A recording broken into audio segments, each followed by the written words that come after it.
Good morning, everybody. I just was sitting here watching some videos and I thought, why not? I'll go live. I'm still sitting here in my pajamas, believe it or not.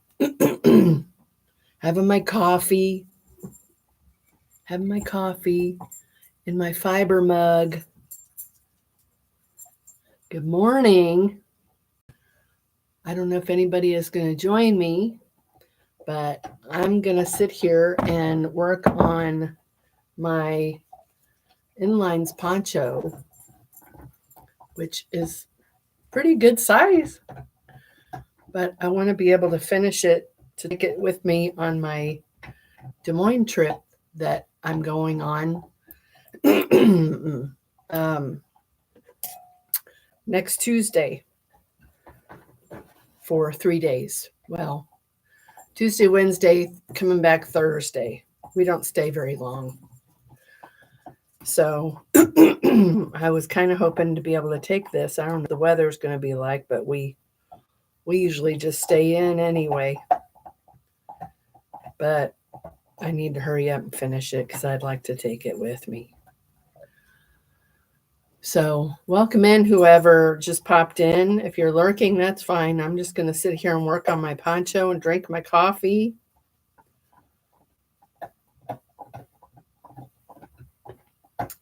We got another ball made up to add. I don't know how many that makes. I want to say 4 balls so far, but it might only be 3. I haven't been keeping track of the numbers. Oh, hi, Linda. I'm working on my poncho. It's heavy. It's really heavy. Hi, Margaret. I'm glad you did. I'm glad you came in to say hi and give me a like. I appreciate that very much. That's fine that you can't stick around. I didn't figure very many people would jump in anyway. They usually don't.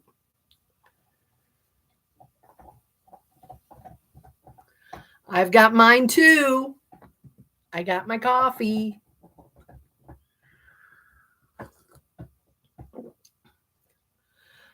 I think I must have put the wrong email address, Margaret, because I have Yahoo and I have Gmail. So I can't remember whether that is Donna Loves Yarn at Yahoo or Gmail.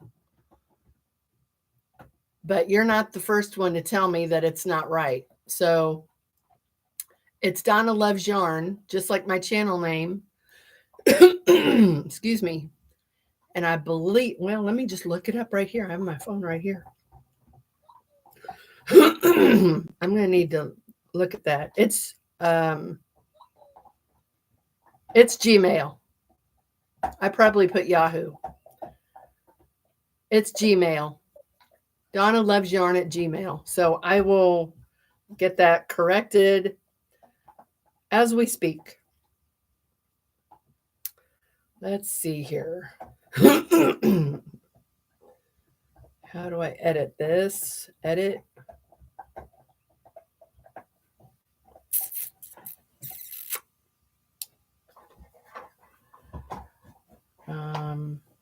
Let's see. View channel. Edit. Let's see here. Description. There we go. I will get that fixed. Sorry about that. Save. Maybe now I'll start getting emails. You too, Margaret. Thanks again for popping in.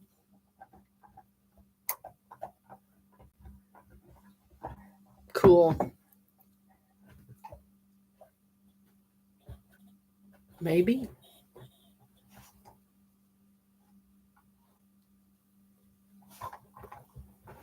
I'm glad that came up because it kept slipping my mind to get that changed. Bean, what are you doing?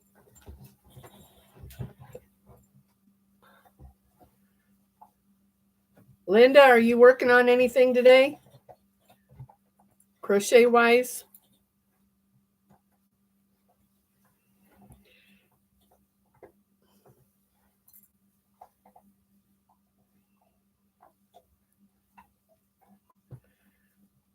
I'm going to end up getting overheated sitting in this sweater. Let's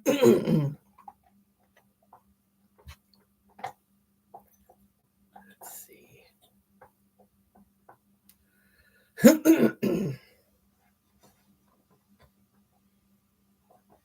Okay, there's the other end that's getting wrapped around. There we go.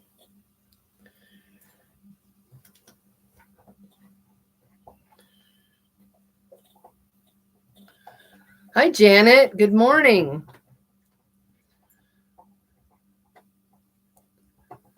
Are you working on anything today? That's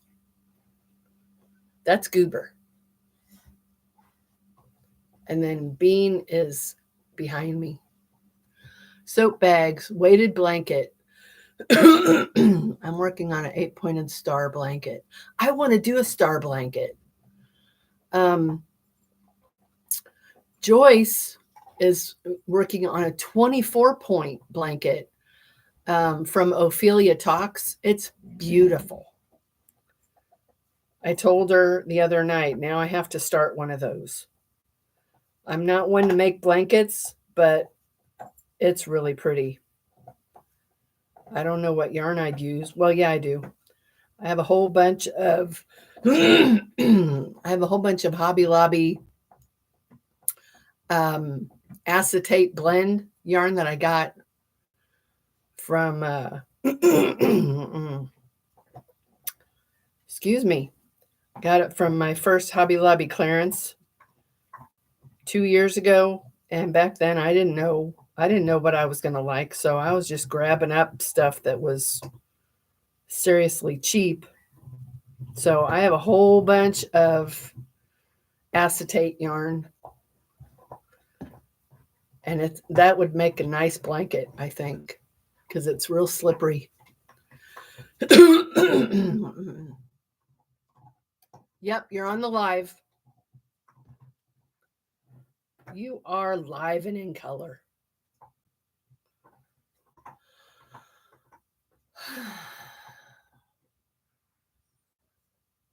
Linda, are you using the beads for the weights, or are you just using really heavy yarn?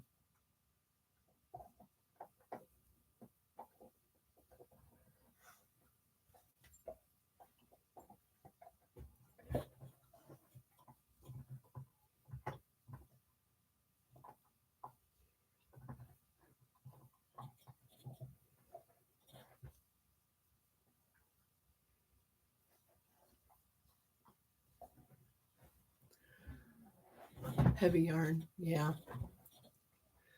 I was at Savers yesterday, Linda. They've got acrylic yarn if you're in the market for more.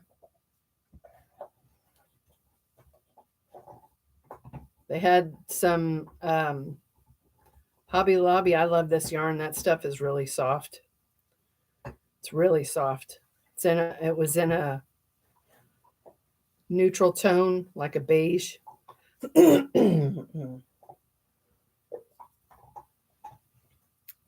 But nothing that I wanted there yesterday. I was going just to get some blankets for these crates, since these dogs are going to be crated for 3 days while I'm gone. Got to have blankets in there.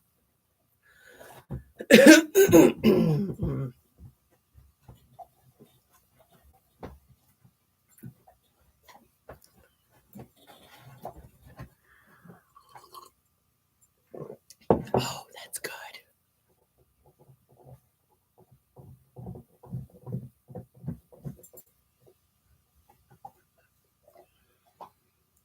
So Janet and Linda are here. I think Margaret left, so I don't know who the third person is.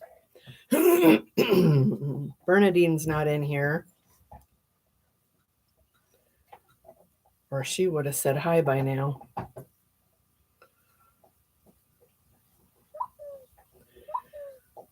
Linda, you ought to make one of these ponchos. It'd be great in an acrylic yarn.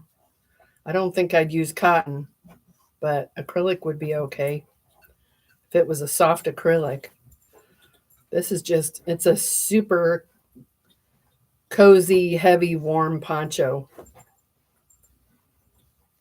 And just so easy to make. Front post, back post, front post, back post.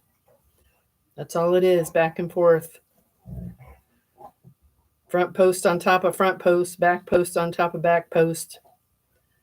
And that's what gives it the ridges.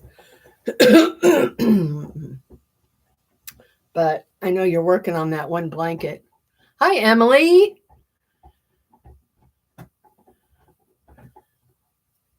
Thanks for coming in today.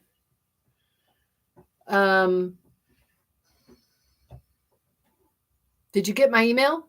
I think I emailed that to you. Yeah, I'm pretty sure I did. I'm working on that poncho, by the way. I need to get it done before Tuesday. I'd like to anyway. Oh, I just remembered I'm blocking a scarf. I set it out yesterday before the sun went down, so I had to bring it in. Good.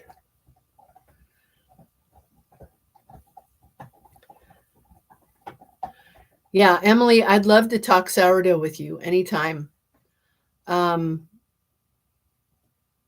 Either we can talk on the phone, or I can give you my information right here, whichever you want. It was just a lot for me to type out.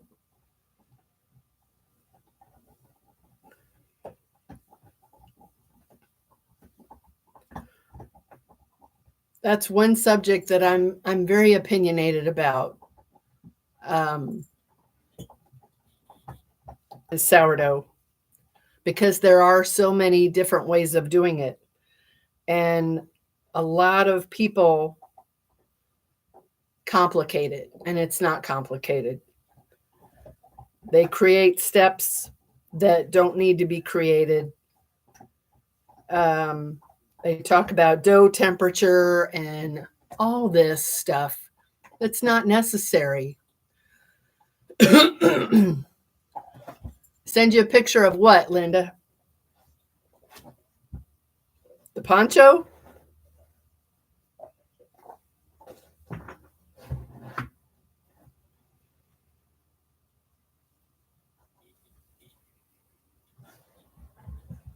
What are you doing, Bean? Where'd it go? Did you lose it? Did it go under the couch? Where'd it go? Oh, he got it. He has a new favorite thing, a bison horn. I've had it for a long time. Hi, Bernadine. I was hoping you'd pop in.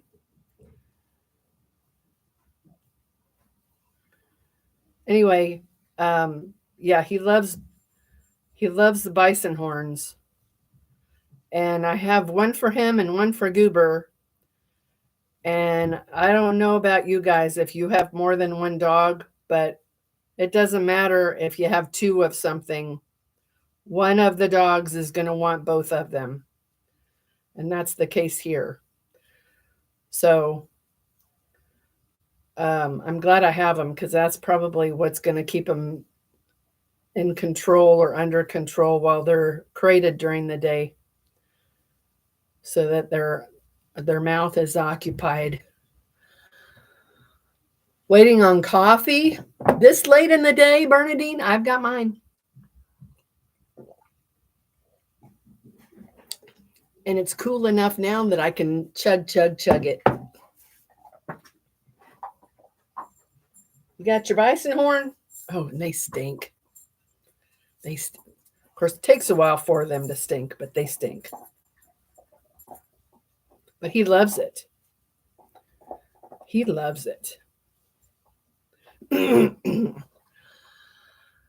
Bernadine, you know what Sam did today? And Linda, if you're listening, normally when Sam goes to work, he'll put both dogs in bed with me because I don't want to get up that early. This time, he put Goober in there with me, and he put Bean in the crate. That worked out really well. I didn't go back to sleep because I went to bed when Sam went to bed. I don't remember what time it was, 11:30. So I got close enough to 8 hours that I was ready to get up anyway. But that worked out really well. That worked out super well. I need to change. I don't know why it defaults to top chat and live chat. I don't know why it does that.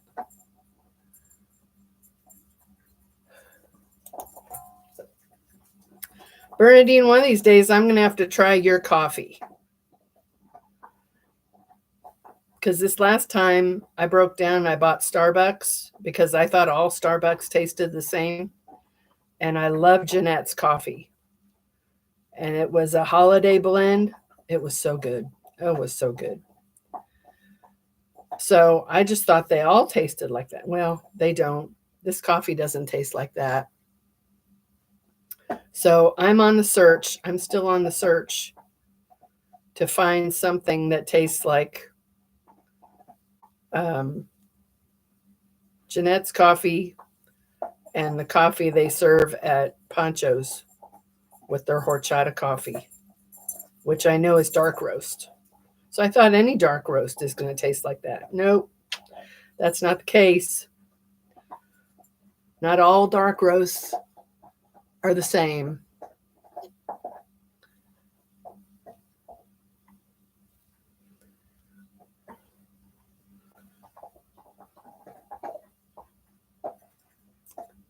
What's everybody working on? Oh, I just lost somebody. What's everybody working on? I'm working on my poncho. Trying to finish it before Tuesday.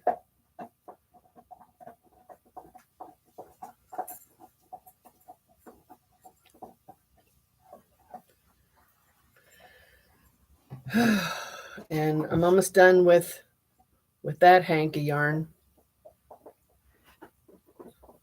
Almost done. But it's big and it's heavy.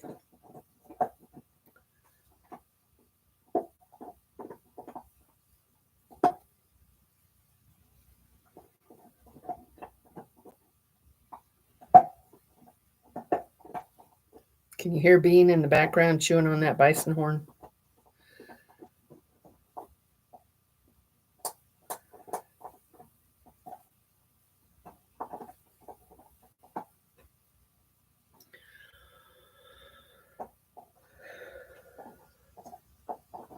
Got coffee. Good, Bernadine.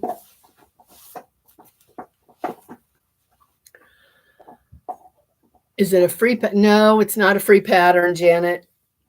But it's less than $5, and it's well worth it. To me, it's well worth it because and you don't have to use alpaca. It's called In Lines Alpaca Poncho because it's made with their wheel of alpaca, but you don't have to use alpaca. Any 3 or 4 weight yarn would work. And this is, I'd say that's a 3 weight. Which weight? I'd say that's a 3 weight yarn. It is pretty and it's squishy. It's super squishy because you got alternating front posts, back posts, and they sit on top of each other. So they don't alternate. They sit on top of each other, which creates this ribbing. So it's very, as you can see, it's very thick, very thick. I wouldn't go higher than a 4 weight. I did that on the previous 2 that I made. And unless you can figure out how to make the neck hole smaller, with the heavier weight yarn, the neck hole is just too big. It's way too big. So it could be done with a heavier yarn, but you'd have to figure out the math on how to reduce the beginning chain because it's top down. It would be super cozy with what did I make it with? I made it with Scarfie was the first one I made it with. And then I made it with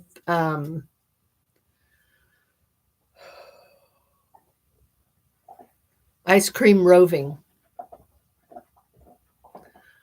It's on Hobbii, Bernadine. HOBBII.com.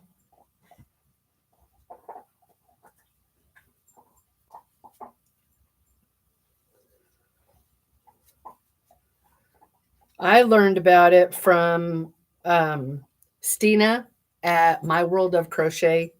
She's over in the Netherlands. And she made one using the wheel of alpaca in the same color as the pattern. So the blue turned out really nice. The only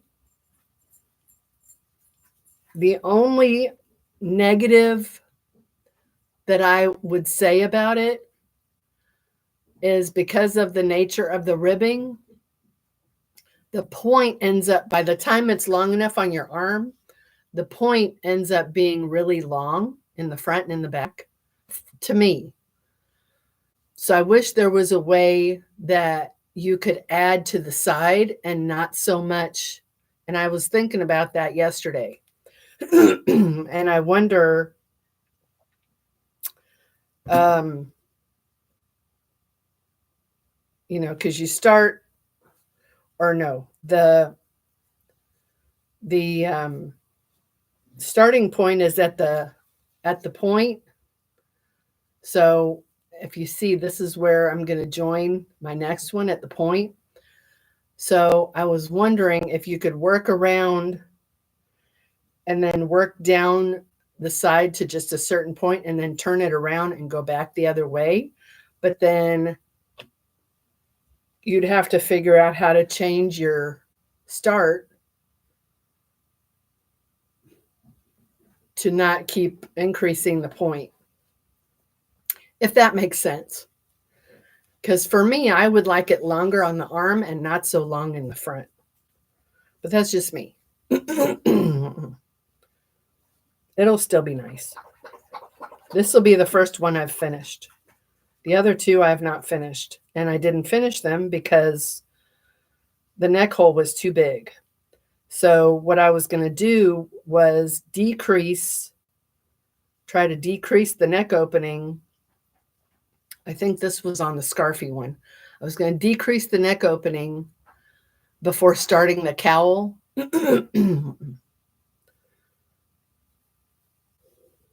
But I put it down and I haven't picked it back up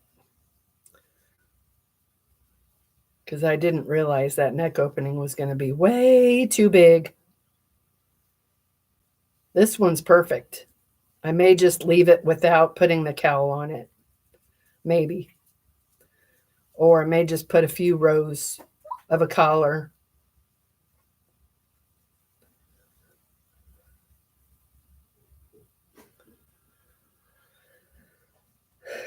And I think the pattern, I think it's only less than $5. I think. Let's see. Excuse me. Okay.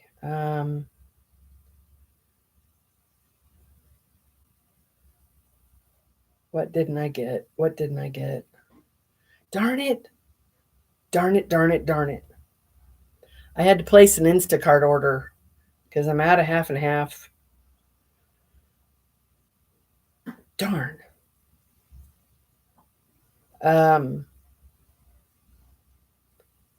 They have these Canadian bacon burritos, breakfast burritos. Last time I tried to order them, they weren't there. So I didn't get them this time. But I got my half and half. I got some more bitchin' sauce because I'm going to take it with me to Des Moines, along with some chips. And I had to get most more cabbage. Had to get more cabbage. I needed half and half. So I just ordered a few more things.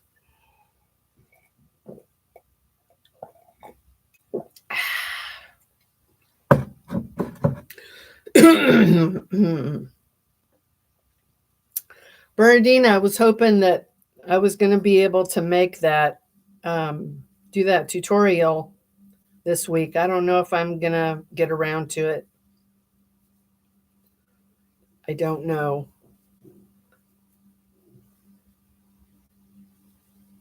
I think I'm kind of nervous about it.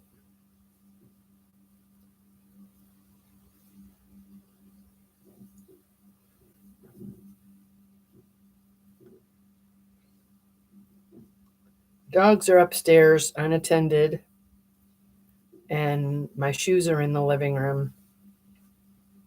Hopefully they don't get my shoes. Well, I mean Bean. Speaking of, there's Bean, so I don't have to worry. What you doing, Bean? Where's your bison horn?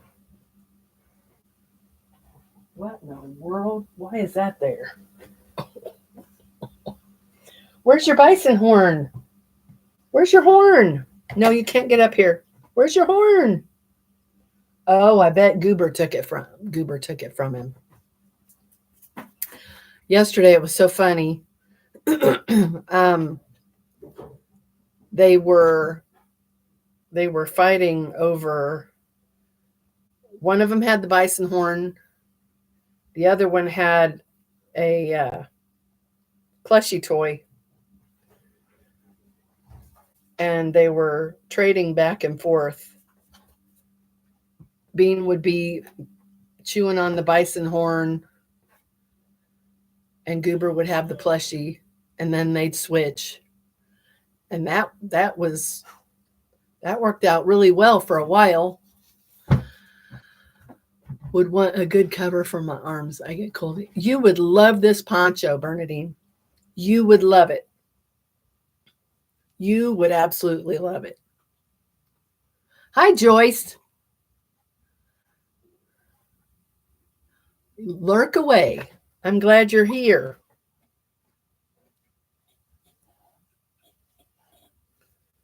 I mentioned you earlier. What did I mention you about? I don't even remember now.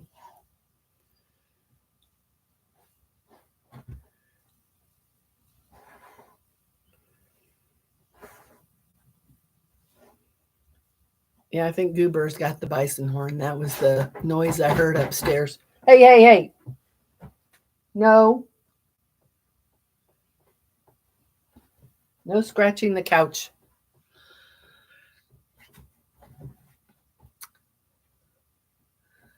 Emily, do you have any questions about the sourdough? I was talking about it and then I got distracted. So with the starter, I'm just going to go over a few basics with you. And Bernadine, you can listen too, because I'll be sending your dried starter hopefully before I go to Des Moines.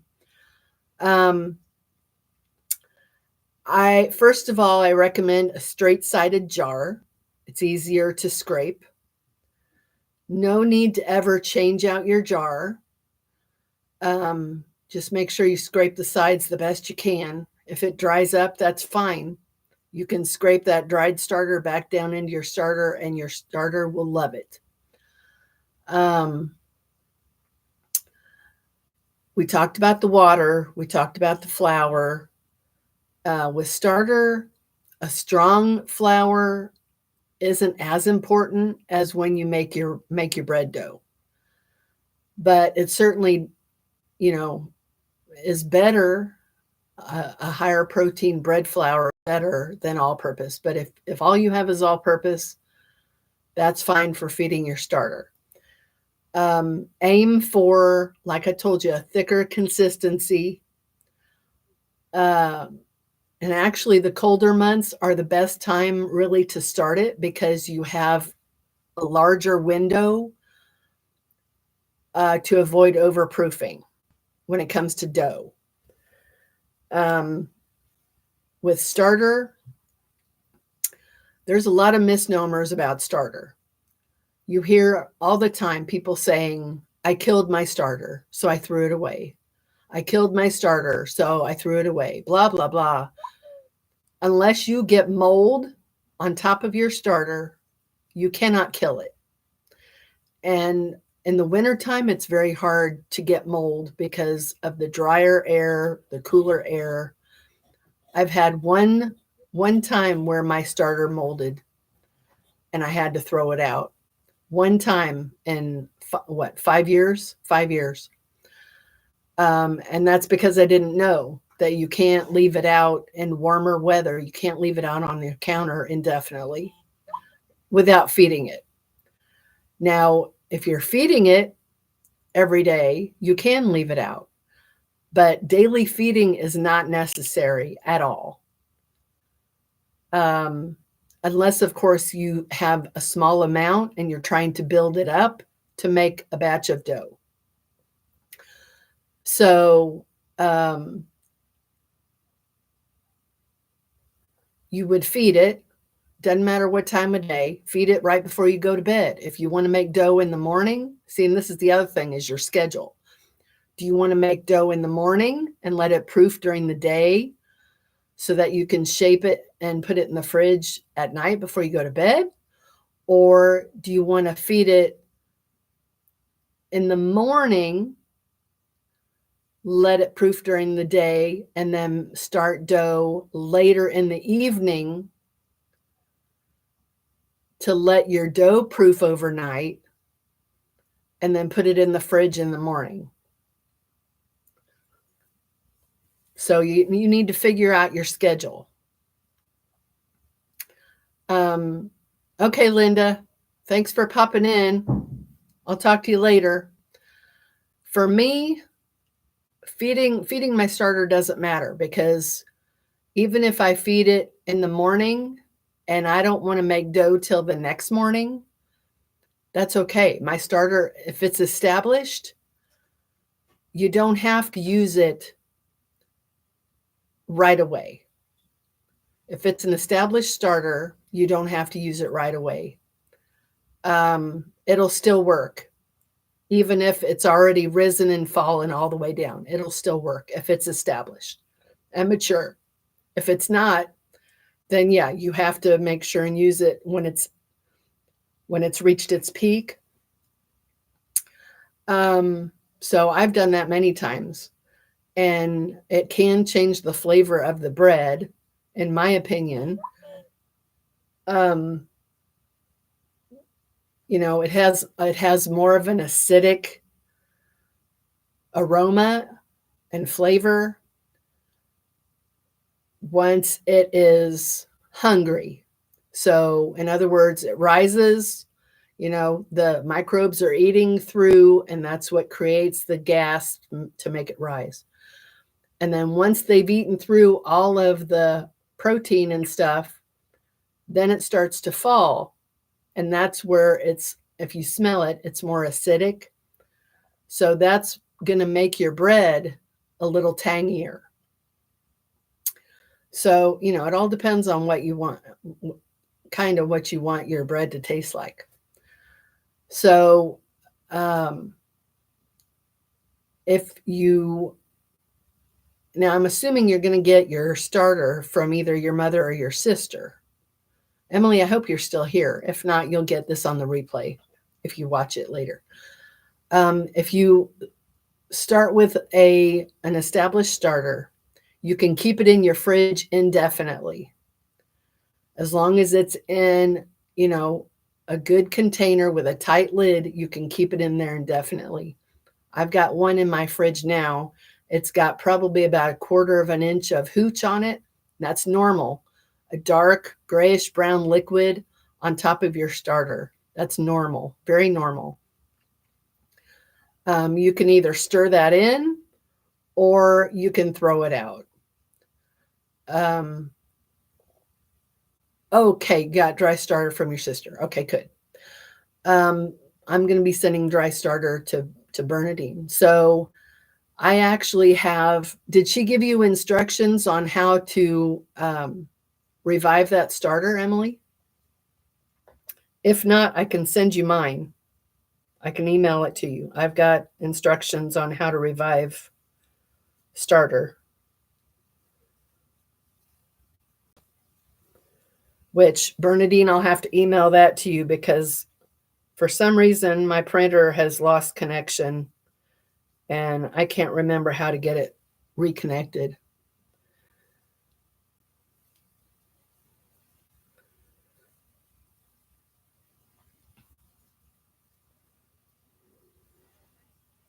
Bean's laying down behind me. He's being good.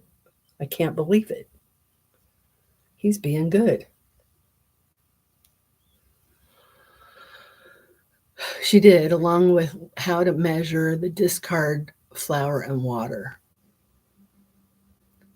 You know what? I don't even use the word discard.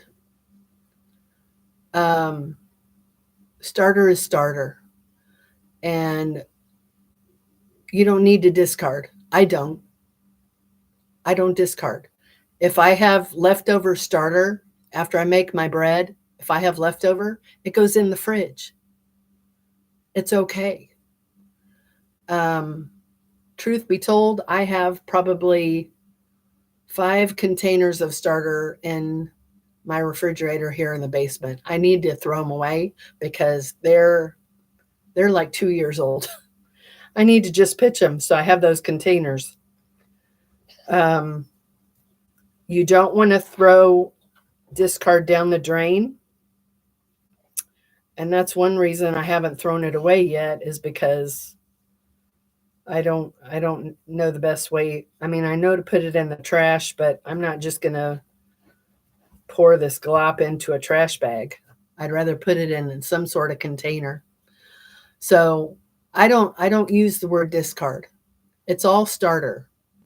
And whatever you don't use can go back in the fridge, to feed at a later time. So measuring starter is it's not necessary to me. I'm assuming you have a digital scale.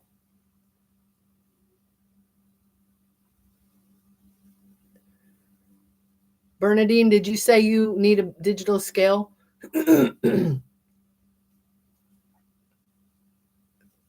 Digital scale is a must when it comes to making dough. It's not as important with starter because you can kind of eyeball it and know when it's thick enough.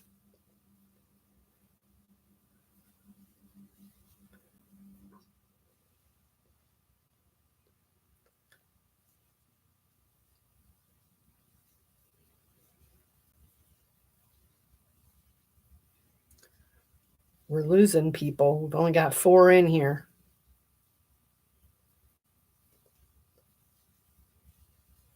People don't want to hear about sourdough, I guess.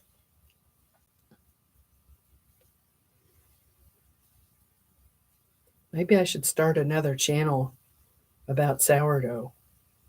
I don't do much with it anymore because I'm lazy. I'm lazy like that.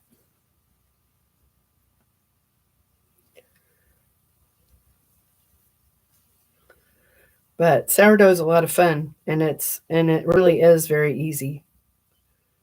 It really is very easy. I think the hardest part is learning how to tell when making dough, learning how to tell when it is proofed versus underproofed or overproofed. That's probably the hardest part. But Bean is sleeping. Let me see. Oh, now he just opened his eyes.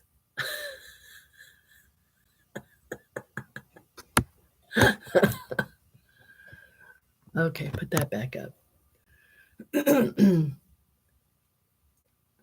Oh, good. I'm glad, Joyce, because that was my passion before I found crochet was sourdough. Good. I'm glad you have one, Bernadine. So that is the hardest part, trying to figure out when when is the right time to do your final shaping and get it into the fridge. That's the most difficult and challenging part. But there are two tests that I use to tell. Um, and these are important for new people because once you get used to doing it, you just kind of know how much time your dough needs to proof. So there is the poke test, and what that is you take a wet finger and you dimple the top of the dough just real fast. Psh. If it bounces right back right away, it's not ready. Um, if you poke it and it stays poked and it doesn't recover from that dimple, it could be overproofed. So the correct amount of proofing would be you poke it with a wet finger, always with a wet finger. You poke it and it slowly fills in. That's when you know that it's proofed. The other test is the jiggle test. And excuse me, what I'll do is I'll shake my bowl on the counter, and when it's proofed, it should jiggle like a bowl of jelly. If it jiggles too much, like soupy jiggle, it's overproofed. But like I said, winter time, fall and winter is really the best time to get started because you will have a wider window of error. It'll take longer to overproof your dough when it's cool inside. Um, the other thing that's worth noting, and I think is very important, and it took me a long time to learn this. Most people don't talk about it. And Elaine Body, who is the woman that I've been following for about 4 years, she covers this. So let's say it's the middle of summer, but you want to make bread and you don't really have time or you don't want to do it during the day. You'd rather proof your dough overnight while you sleep, which was my favorite way of doing things. You would use no more than half the amount of starter than you would normally use. So in her recipe, she uses 10% of the flour weight in starter. So her typical recipe takes 500 grams of flour. So you would normally use 50 grams of starter. That's 10%. On a hot summer evening, you want it to proof overnight. Believe it or not, you could use as little as 5 to 10 grams of starter and let it proof overnight.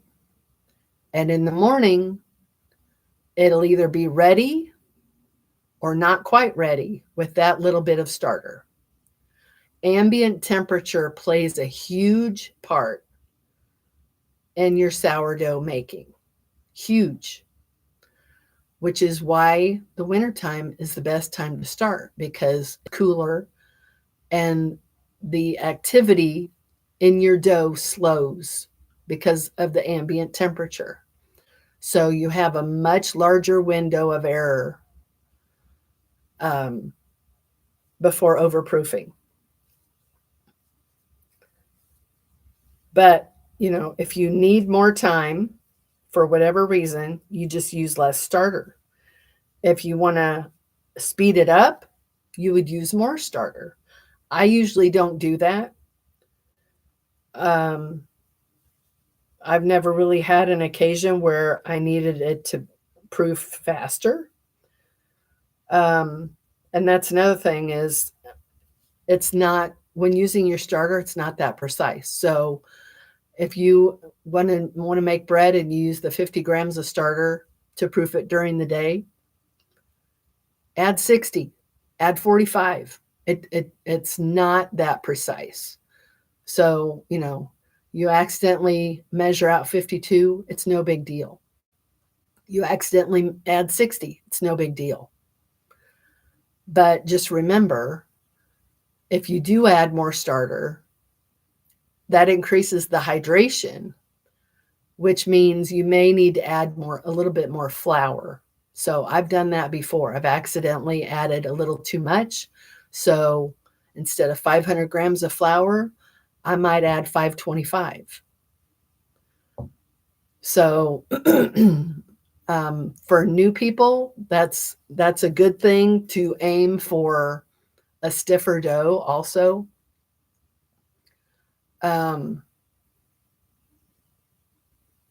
Yeah, so I usually add a little more flour anyway, even if I do put the 50 grams of starter. I aim for a stiffer dough.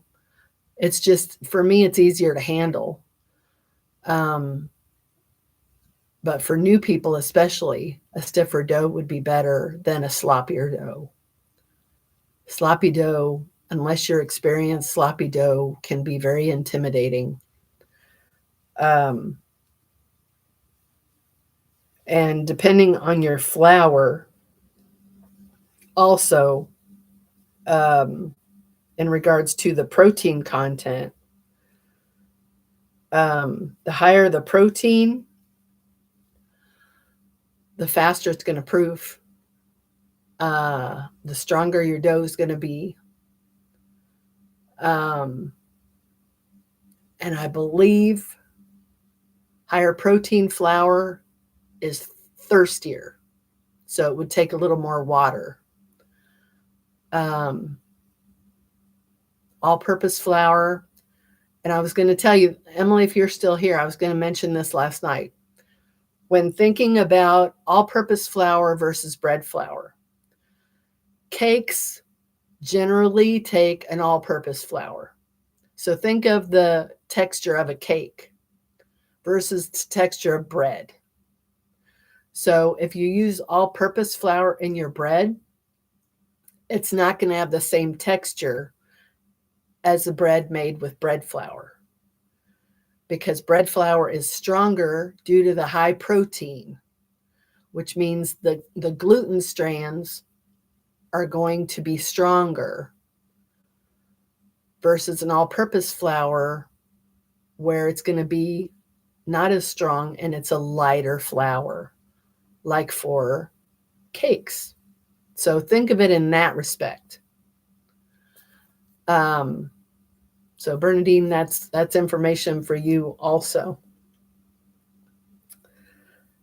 And then there's a way to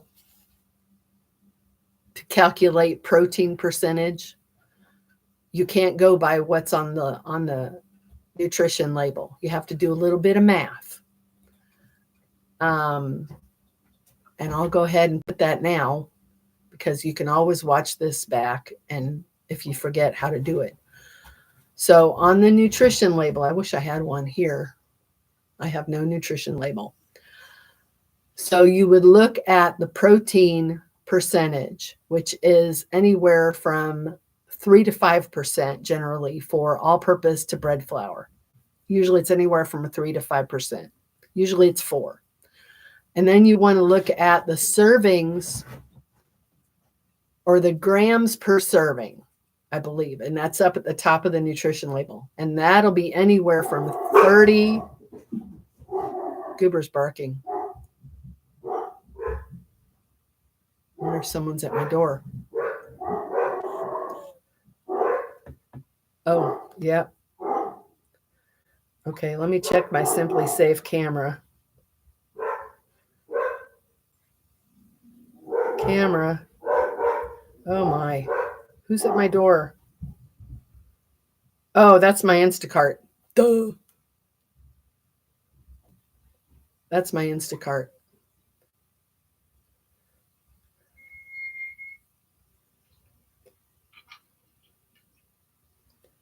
Your driver has delivered your order. Okay. What was I saying?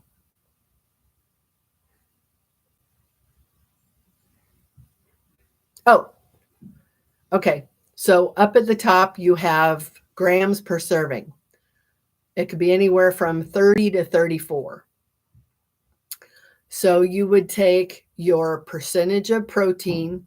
Okay, good. You'd take your percentage of protein. So let's say it's 4. Multiply it by 100. So that makes 400. And then you divide it by the grams per serving. That will give you the percentage of protein. And you want to aim for 12 to 13% is the ideal protein for, oh, my back. Yeah, that's the ideal protein for your bread. That would be a really strong flour. Bernadine, I don't know if I mentioned this to you, but Bob's Red Mill makes an artisan bread flour that is awesome. It's usually more expensive. Last time I saw it at Walmart, I believe it was $8 a bag. Vitacost sells it. That's the cheapest place I've found it. But that's a really, really, really good flour. Super good flour. High protein. King Arthur bread flour in the white and blue bag. That's, if I'm not mistaken, that's either 11.5 or 12% protein. So it's a little bit less than Bob's Red Mill. I think the AP flour, if I'm not mistaken, is 10.5 or 11. So you want to aim for a higher percentage of protein. So again, you take your percentage of protein on your nutrition label, multiply by 100, divide it by the grams per serving, which is somewhere in the range of 30 to 35 usually. Divide that, and then you'll have your protein. Took me a long time to wrap my head around that because, again, somebody probably overcomplicated it. Whew. So that's kind of sourdough in a nutshell. It's really very easy. It really is. All this talk about dough temperature and some people choose to put their salt in later. I don't like doing that because it's hard to describe what it does. So let's say you go ahead and mix your flour and your water first. That's a true autolyse. You mix your flour and your water, you let it rest for an hour. This gives the flour chance to absorb all the water and start building gluten. Some people will add their salt after that 1 hour of autolyse. I don't like doing that because how do I don't know how to describe what it does. It kind of, it tears apart the dough. So when you're mixing it, it gets it like in between layers of the dough and causes tears. It's hard to explain. You'd have to do it to understand what I mean. But I put everything in at the beginning. I measure my water, I add my starter, I add my flour, and then I put the salt on top of the flour and mix it in because you don't really want your salt coming in direct contact with your starter. I've seen people do that. I've seen them do water, starter, salt. I've seen people do that. I don't do that because I've heard salt should not come in direct contact with your starter. So I just mix all that. And then if I want to add inclusions, I put everything in at the beginning. Everything. It's just easier. So if you wanted to do a jalapeno cheddar, chuck it all in at the beginning. This is Elaine's method.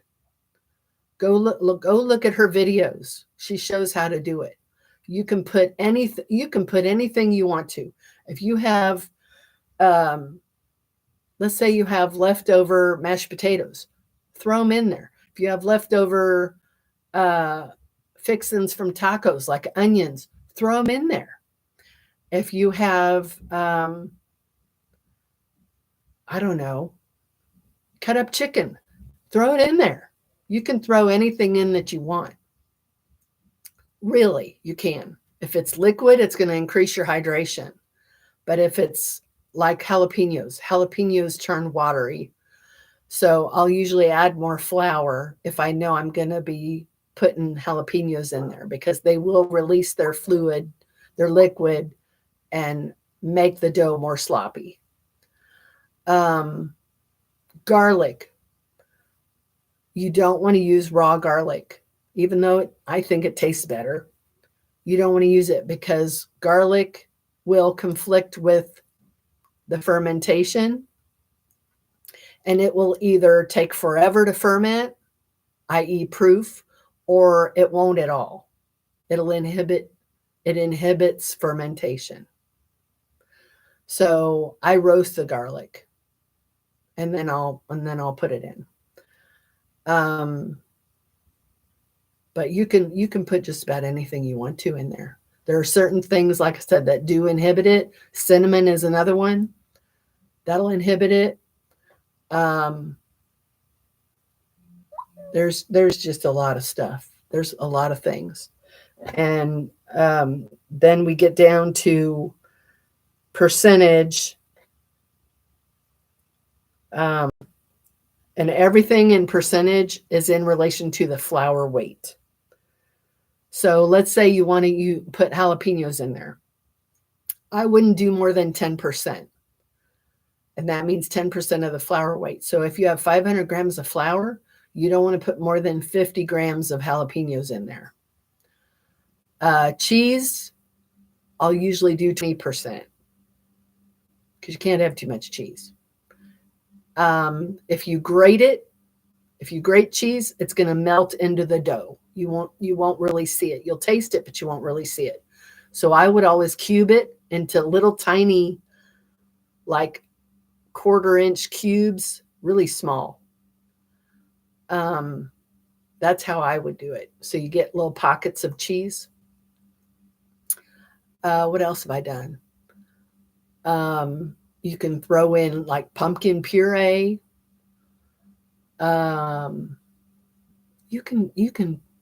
You can put just about anything in a batch of sourdough. And if you don't know how much to use, I would say start with 10%. And then, once it's done, see how you like it. And if you want more of it next time, then you just alter your recipe. But I think it's fun and it's challenging to just put stuff in there. Fruit, you can do fruit. Cranberries, dried cranberries is really good. With orange juice, substitute some of your water for orange juice or with orange juice. So you do a cranberry orange loaf. If I remember right, citrus also inhibits fermentation a little bit, if I remember right. And that's another thing. You can substitute your water for lots of different things. I've done a beer bread, and I've substituted all the water for beer or with beer. So instead of 350 grams of water, you do 350 grams of beer. I think that's the only liquid that no, you could do potato water. So I've done that before, and that turns out really, really nice. If you're doing boiling potatoes, let your water cool and save the water. And you can use that potato water. You could use pasta water. You can substitute just about anything for the water. I don't think I'd do fruit juice. If I was going to add fruit juice, I would probably do 50-50 fruit juice and water. But sugar will increase your fermentation time. So if you're using fruit juice, you're gonna proof that much faster because of the sugar.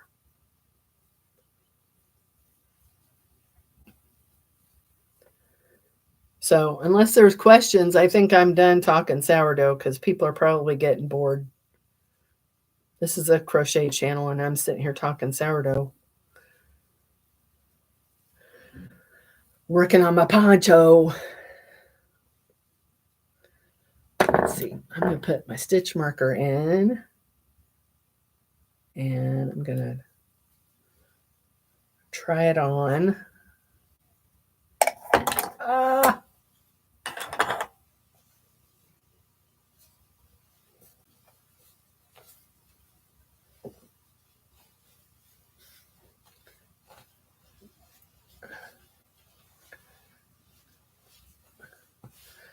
It grows kind of slowly.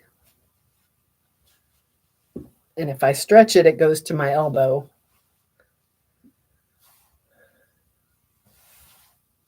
So I think I need a little bit more so I don't have to stretch. So I don't have to stretch it. And I added another row of the gray.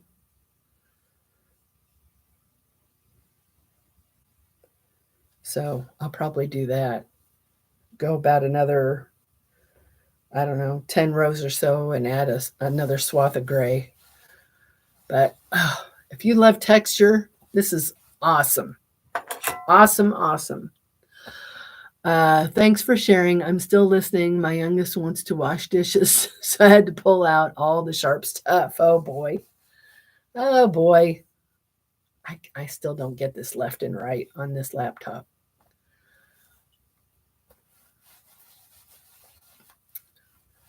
Well, Emily, you have my phone number. So, if at any time you want to call and talk sourdough, or if you want to text me or whatever, I'm available. Let's see. I'm going to put that over there. I'm going to put this over here. I started this last night, and I'm not sure I like it. Bernadine, this yarn was calling my name last night, like 10 o'clock. This yarn I've got 5 hanks of this. It's a cashmere and recycled cashmere yarn. And I thought, I want to make a cowl. And I happened to see this pattern. It's like a basket weave.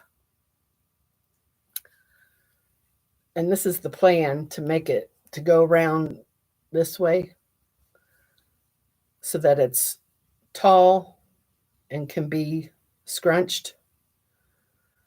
But I'm not sure I'm liking it.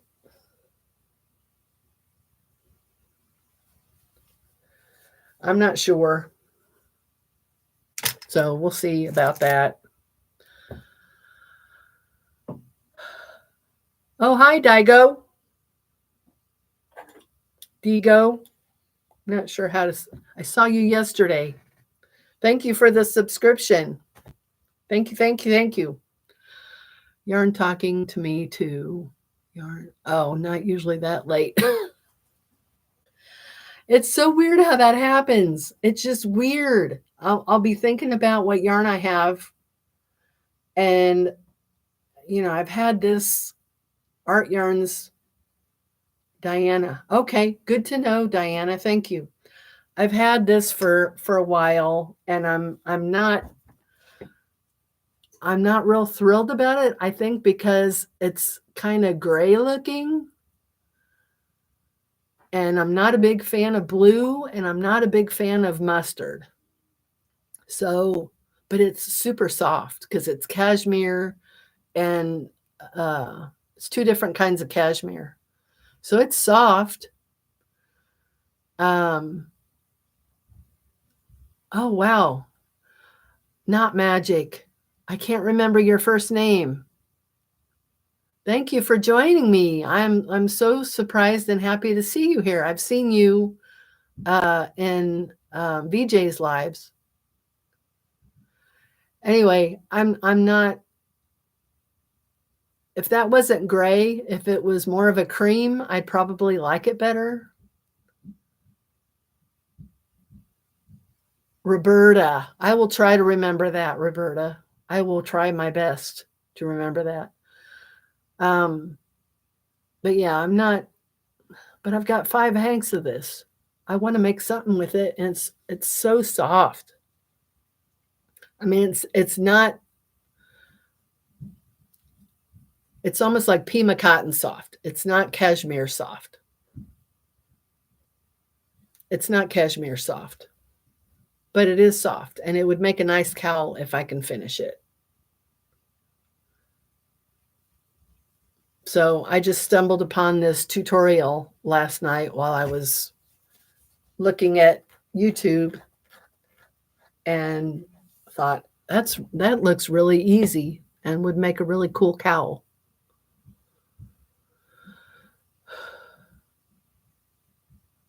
I'm avoiding life and running the YouTube stream. That's every day for me, Roberta. That's every day.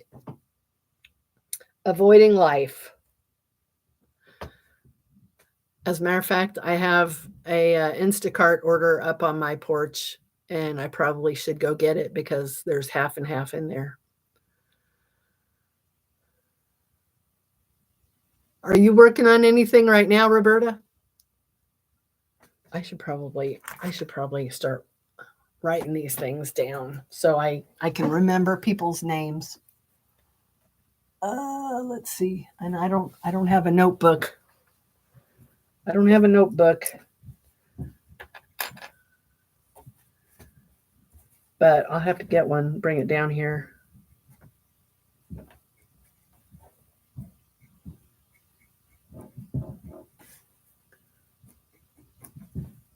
So I can keep track of people's names, because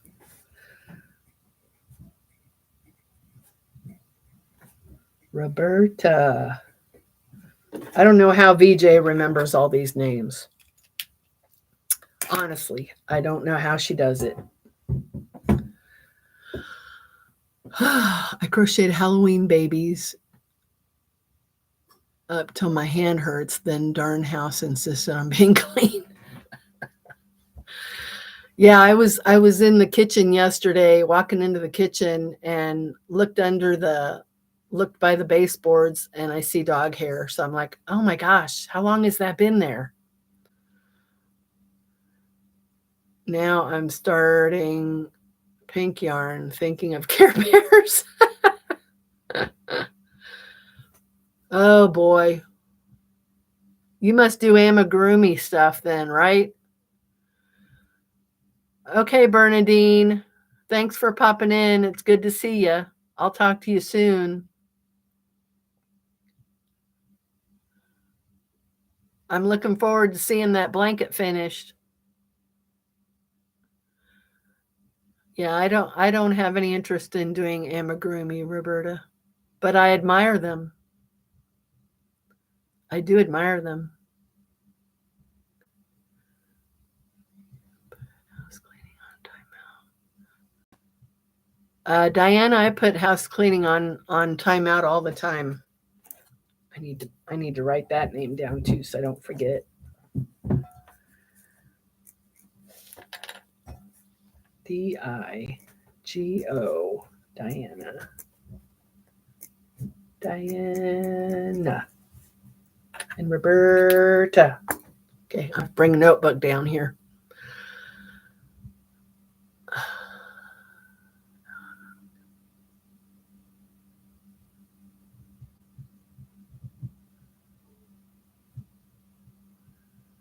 I didn't either. Yeah, and I don't know why I don't want to. I think because I tried it early on and I could see I wasn't doing it tight enough, so I could see the stuffing. So I'm like, okay, this isn't for me. Of course, that's like 2 years ago. And my sisters and I, we meet up twice a year in a town that's halfway between us, which happens to be Des Moines. And for some reason, they started looking up crocheted stuffies and amigurumi, and they're like, "Oh, this is so cute! I want one." I'm not the one. You could sell these at market; they would sell really well. Yeah, I know they do. I know they do. I don't have any kids to wash laundry for, so thank God for that. Um, you guys, I'm going to step away for a second and go get my Instacart and shed this sweater because I'm getting a little bit warm. So if you don't mind, talk amongst yourselves, and I'll be right back unless everybody needs to go do other stuff, in which case I can just end the live. It doesn't matter to me. Should I stay or should I go? Well, no, I can't stay. I got to go get my stuff. But I don't work. I'm retired too, Roberta. Mine are all in their late 30s, mid to late 30s. So I clean. I don't clean unless I absolutely have to. Okay, I'll go get my Instacart. Oh, gosh. The dog has torn the couch apart. Okay, I'll be right back. Quick as I can. I gotta check on these dogs anyway. What are you guys doing? What are you guys doing? Are you behaving? Want to go out?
Okay, I'm back.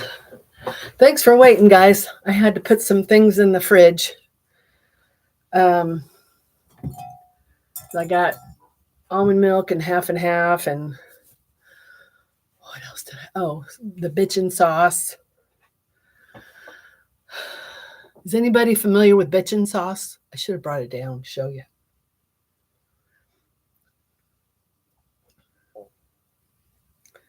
Bitchin' sauce.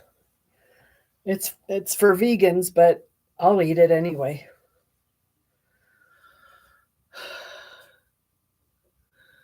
Bitchin' sauce sounds interesting. It's really good. Typically stay up an hour or so afterwards. Right now, I'm knitting myself a sweater while they're having lunch.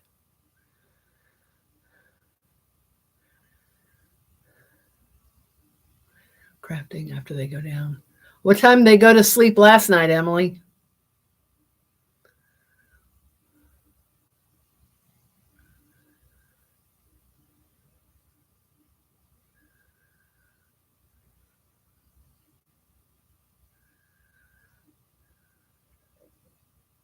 Five a.m., Roberta? I don't get up that early.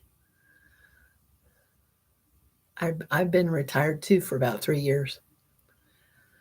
Yeah, but I have little patience for it these days. I think knitting does require some patience because it takes so long, like Tunisian. That's why I haven't picked up Tunisian lately, even though I've done a little bit. I've done a little bit of Tunisian, but that requires patience too because it grows very slowly. But it's fun.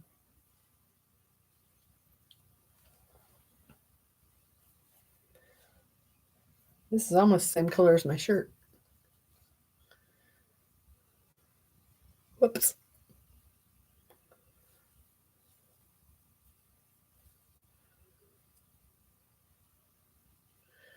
I probably should have taken my cup up, get some more coffee, since I have half and half now. I've been using whipping cream, but the whipping cream is about to turn to solid, so I had to get some half and half. I gave up using those pre-made creamers. There's just too much. There's just too much in those. I'd rather just use half and half, which is half and half, and sugar. That's what I put in my coffee, half and half, and organic sugar.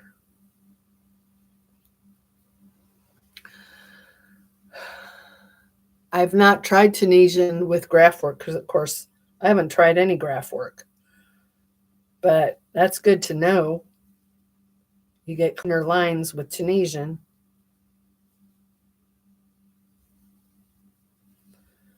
I'm almost ready to tie on my next hank of yarn, and that may be all I need to finish this. Plus a little bit more of the gray. Whipping cream is my favorite. No sugar for me. Love my coffee.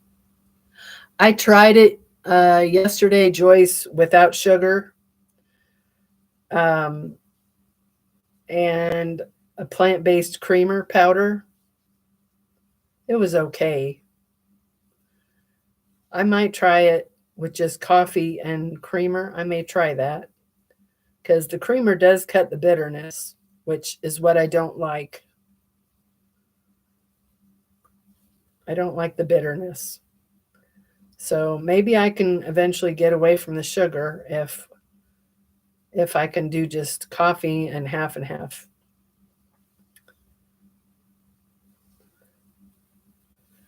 But yeah, whipping cream makes it nice. No cream. I wish I could drink coffee black. I wish I could, but it's just too bitter.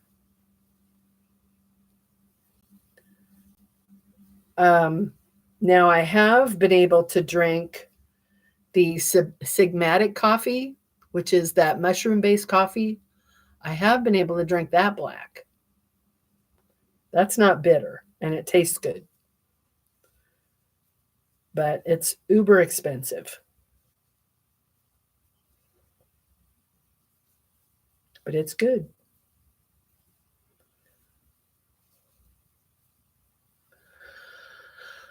If you put a pinch of baking soda in the grounds, it cuts the bitter. Really?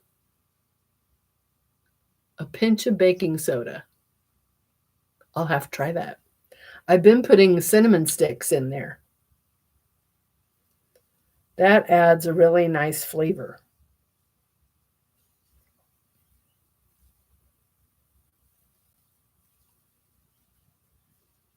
A lot of people put, or I don't want to say a lot, but I've heard some people put the cinnamon stick and turmeric and what else do they put in there? Nutmeg. I don't think black pepper, even though you need black pepper for your body to absorb the turmeric. Make my second cup. I'll try the baking soda, Joyce. I think she said baking soda. Yeah, baking soda, not powder. Baking soda.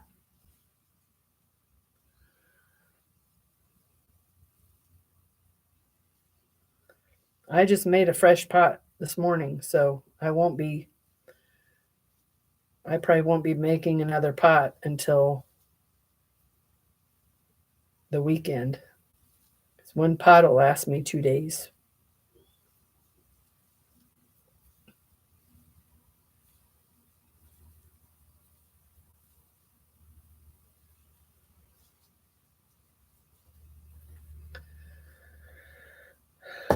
I'm almost done with that. And then I've got a whole nother hank right there. Whole pot. I have a percolator, so it would go in the basket. A pinch of baking soda. I'll have to try that.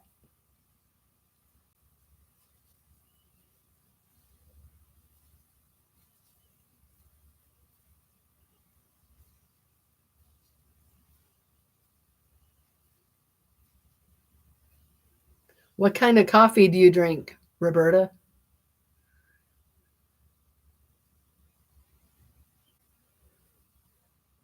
I have yet to find the perfect coffee that I like, that I've bought. I've found the perfect coffee, but it's been at other people's places.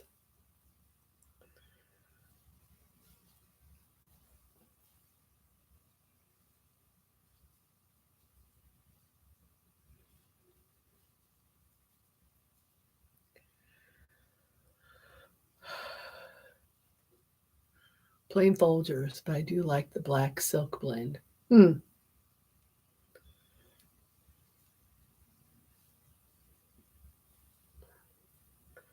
haven't had Folgers in a while.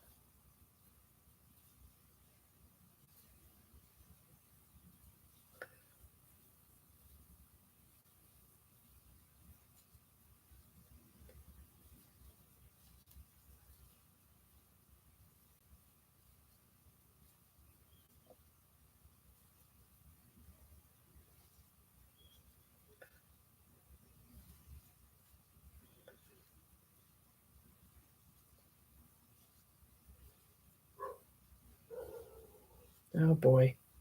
I put the dogs out back and I hear them barking.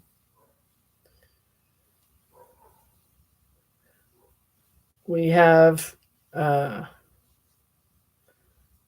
two neighbors that cause my dogs to be reactionary dogs. We have two German Shepherds in the back, and then we have two dogs to the side. One of them is a English bulldog or British bulldog, whichever bulldog is the bigger one. British bulldog? Yeah, British bulldog. American Bulldog? No, not American Bulldog. I think it's a British Bulldog. The taller breed of Bulldog, um, but still kind of short. Anyway, he causes my dogs to be very reactionary, and they run up and down the fence just making all kinds of racket, snarling, and it's it didn't happen till Bean came along. So it's something to do with Bean. Because that dog used to come out all the time with just Goober in the yard, and there was no problem. But now that Bean's there, there's fence aggression. And I don't know who starts it, but they run up and down the fence just barking and growling and snarling and just making all kinds of racket.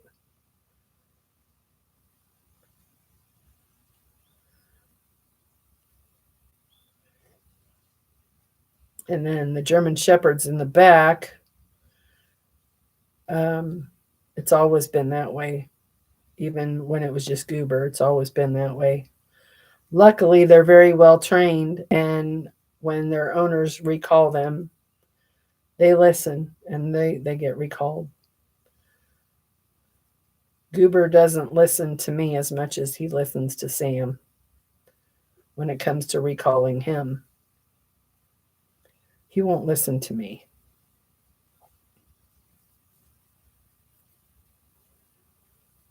But I finally just gave up on the dogs next door. I gave up on that. Why should I always be the one to break it up?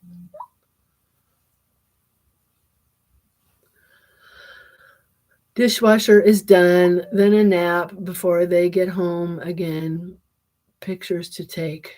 Okay, Roberta. Anything else is too expensive with 3 coffee guzzlers in the house.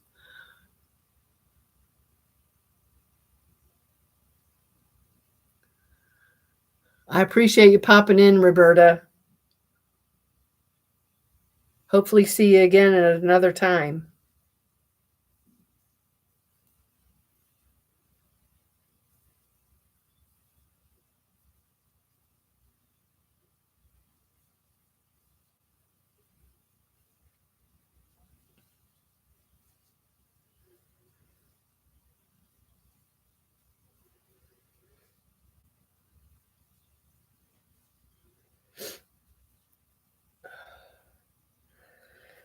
Okay, I'm going to go ahead and tie this on to my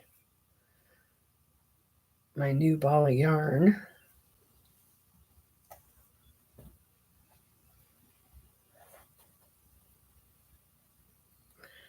Tie it on.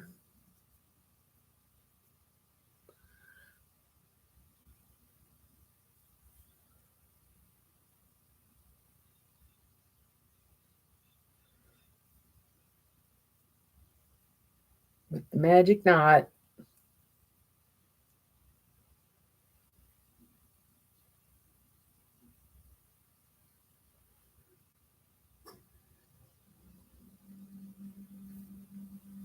Oh, you know what? Dogs are outside. I could go get Mo. See if he'll sit here with me for a little bit. Since dogs are outside.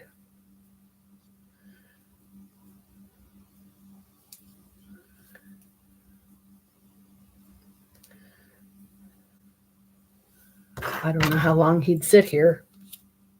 Oh.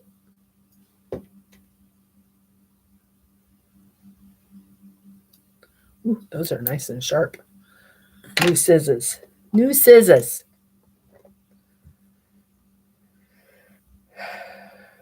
Okay.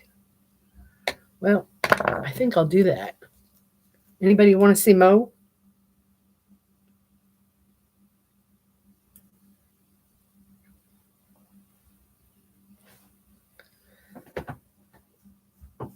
Let's see. Okay. Mo is your bunny? Yes. Mo is my bunny. Let me go get him. I don't know how well he'll sit because he's very skittish. He's extremely skittish, but I'll go get him.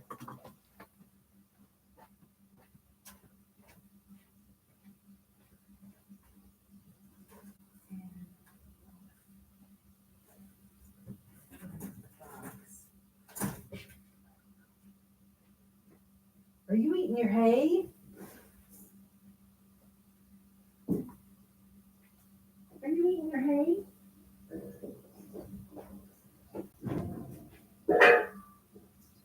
Hey, move on. Hey, boy. Would you like to come say hi? Okay, it's okay. It's okay. It's okay.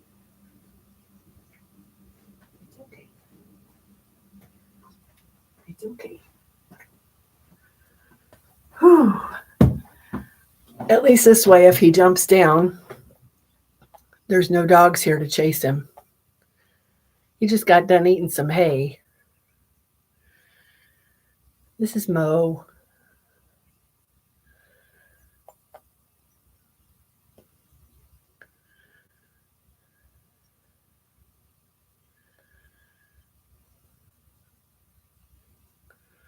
His shedding has slowed down some. He was shedding like crazy this summer. You're making noise. He's making noise.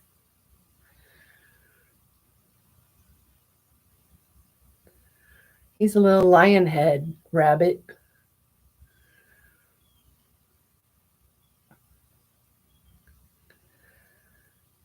It took several months before he would let me hold him like this. We've had him for not quite a year. I think I got him last March. I want to say it was springtime. I so want a bunny. My husband tells me they can be litter box. He's litter box trained. I instead of buying litter box that I would have to clean out, I just use cardboard boxes. And I found those on Amazon, but they were getting too costly. So, you know what I do? I order the free shipping boxes from USPS and I use those. And he does just fine. And then I can just throw the whole box away and everything. But they're more work than I remember, Joyce, to be honest. They're a little more work than I remember. He loves cabbage.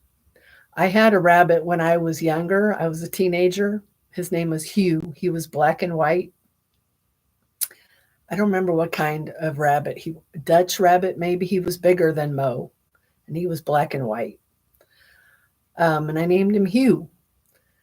And I didn't know then, and my mom didn't know then, the best way to take care of a rabbit. So he lived on pellets, which is like alfalfa hay, which is very high in calorie. He lived on pellets and he lived on like vegetable scraps. Well, I didn't know then that actual hay needs to be, I think, like 80% of their diet. They have to have the hay. It helps to keep their teeth from growing too long, and it aids in digestion. I didn't know these things till I got him. So he goes through a lot of hay. Oh, it's okay. It's okay. It's okay. He goes through a lot of hay. I don't think I filled his hay feeder this morning. No, I didn't yet. So I need to fill his hay feeder. I filled it last night and it's already empty. So they go through a lot of hay. And then he eats just vegetables, cabbage, spinach, and he doesn't get any pellets at all. So I just feed him in the morning a bowl of chopped up cabbage. Sometimes I'll throw in spinach or lettuce. He doesn't like lettuce as well. They don't recommend iceberg lettuce at all. So if he gets lettuce, it's romaine lettuce. I try to do organic when I can.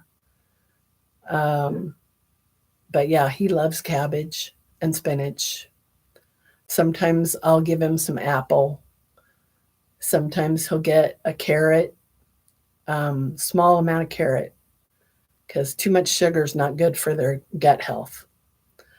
So sometimes I'll give him, like a inch and a half long piece of carrot at night as a snack before he goes to bed. Um, but yeah, I feed him in the morning, and then he has his hay. He has like a 6 by 6 room, Joyce. So he has plenty of room in there. It's okay. It's okay. Yeah, he has a good size room that I have blocked off for him. You don't want to go launching off my shoulder. You'll hurt yourself. But no, he doesn't get to hop around the house because of the dogs. And, he might chew on cords and stuff. So he's got his little room, and he's got his hay feeder, and he's got a litter box. So he has plenty of room in there. Don't you? You have plenty of room.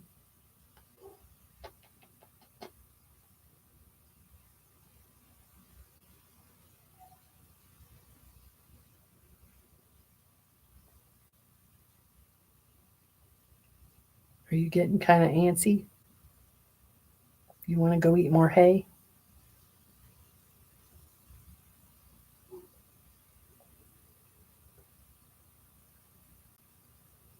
Yeah, he's very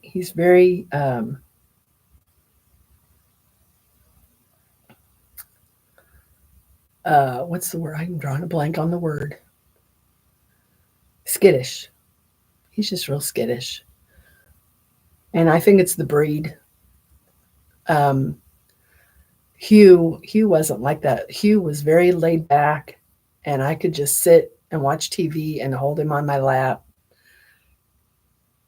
And he was just really laid back. And we had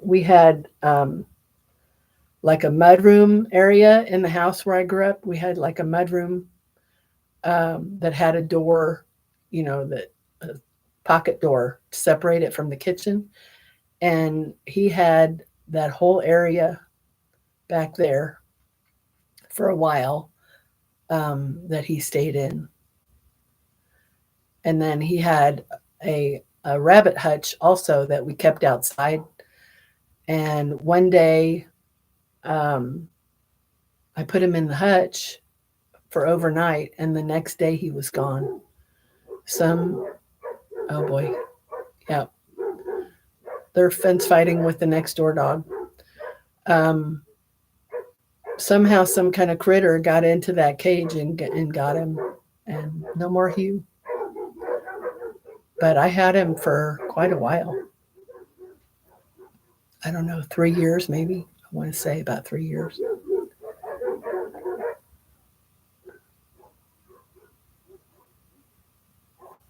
So there's Mo. I'm going to go put him back in his room so he can eat some more hay.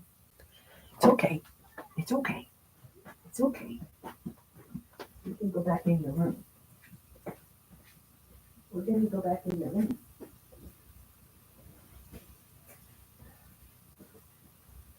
There you go.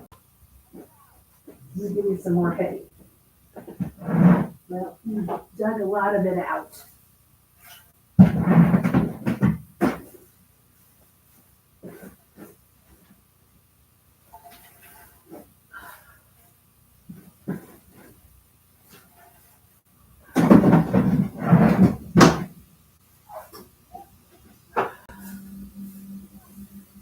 There you go.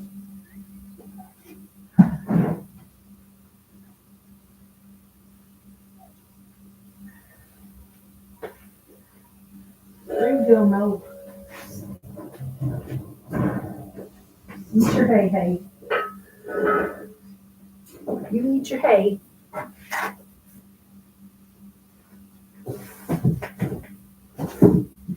you go. All right. He's safe and sound now in his room. Okay, Joyce, I'm going to go to. Can't be spending all day on here. Thanks for dropping in. I appreciate it as always. You have a good day too. We'll see you next time.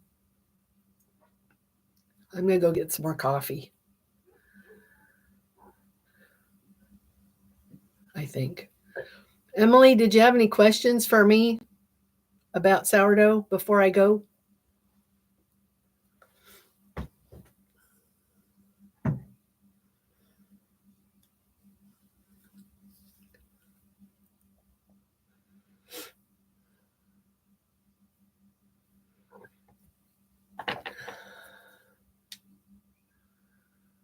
Oh, it's still charged. What do you know?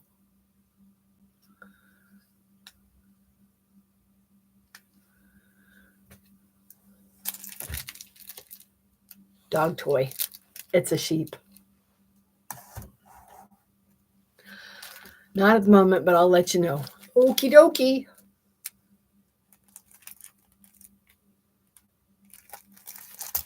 I'm happy to help.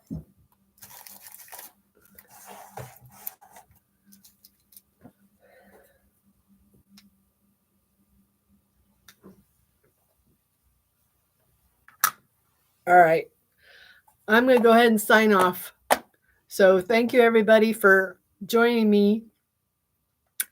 And don't forget a thumbs up. And if you watched on the replay, most people aren't going to watch this long, but hopefully they just put it on play and go about their day so that I get the watch hours. That would be nice. Oh, now we've got 4 people. I don't know who just joined, but I was about ready to sign off. Now we've got 2. Okay. That's my cue. I'll see you guys another time. God bless each and every one of you. Stay safe, and been praying for those of you affected by the hurricane. So take care, everybody. Love y'all. Bye.